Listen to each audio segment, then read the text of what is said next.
二戰時期，日軍為什麼會有那麼多的兵員？我們都知道，二戰打了6年，可實際上，1931年日本在東北發動了9·18事變時，日本當時心裡也打鼓，畢竟一戰時見識過西方的拳頭有多硬，他們搞9·18，說白了就是一場豪賭，試探列強的反應。要是當時各國都站出來反對，日本搞不好就縮回去了。可偏偏西方列强各懷鬼胎，都想在混亂中再撈一筆，坐視不理。這下日本的膽氣就壯了，盧溝橋事變等一系列侵華戰爭接連爆發。亞洲戰場燒得滾燙，西方也相繼入場。日本的貪欲像個無底洞，不僅摻和西班牙內戰，1941年、1942年更是殺紅了眼。柬埔寨、吉爾伯特群島、吉隆坡、荷屬東印度、馬來西亞一路攻城略地，這邊侵華戰爭也沒有停手，兵力卻不見短缺。一個問題就浮上來了，日本哪來那麼多的兵員能支撐這種多點開花的打法？首先得糾正一個錯覺，別被小日本和如今的低生育率帶偏。日本的面積是37.8萬平方公里，比英國、德國都大，平原也不少，底子並不差。而生育率低迷那是近几十年泡沫經濟破裂後的事兒，大家錢包瘪了，前途荒了，自然不愛生。可二戰那会兒，日本的生育率可一點都不低，這得追溯到一戰。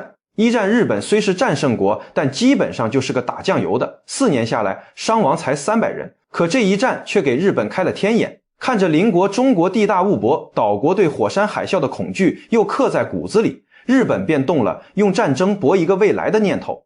一戰後，日本立馬出台政策鼓勵生育，那時也不講究優生優育，多添雙筷子就能養活一個娃，各家4、5個孩子打底。到了1927年，這批孩子長成了半大小子，人數相當可觀。日本順勢制定兵役法，規定年滿19歲男性必須服兵役，光有法律還不夠，還得洗腦。舉國上下灌輸為天皇戰死是至高榮耀，武士道精神把當兵包裝成對男人的最高肯定，女性也打心底認為只有當兵的才是好兒郎，徵兵被刷下來的那都是身患惡疾或体力孱弱的殘次品。這一套組合拳下來，當時日本適齡男性 98% 都參加了訓練。而1936年的226兵變更讓軍部徹底掌控了國家，裕仁天皇、東條英機等人把整個國家拖入狂熱狀態。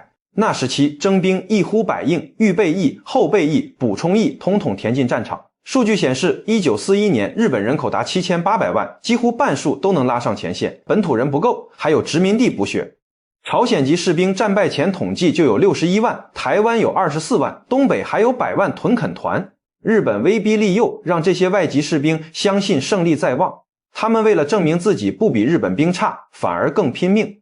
各國哪見過這種不要命的陣勢，紛紛被打得措手不及。整個日本從上到下都像賭紅了眼的賭徒，把全部身家連本帶利押上賭桌。最終二戰日軍傷亡高達185万人，平民傷亡67.23萬。所以綜合來看，日本兵源之所以巨大，一是靠一戰後的人口大蓄水，二是1927年兵役法把適齡男性一网打盡，三是思想洗腦讓人發自骨子裡向往戰爭，四是不斷從殖民地就地徵兵，佔領一地就收編一地，像永動機一樣轉個不停。這才是日本兵源之謎的真正答案。